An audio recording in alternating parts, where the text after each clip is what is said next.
নমস্কার বন্ধুরা, খাদ্যলোভীর পেজে আপনাদেরকে অনেক স্বাগত জানাই। আজকে চলে এসেছি খুব অতি পরিচিত পেঁপের চাটনির রেসিপি নিয়ে।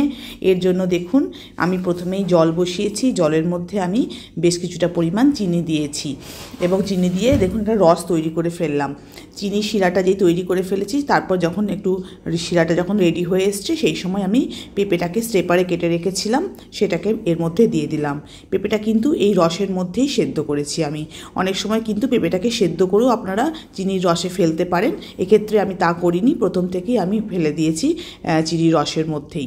আচ্ছা, এরপর আমি দিয়ে দিলাম একটি লেবুর রস। যখন পেঁপেটা প্রায় সেদ্ধ হয়ে এসছে, সেই সময় আমি লেবুর রস দিয়েছি।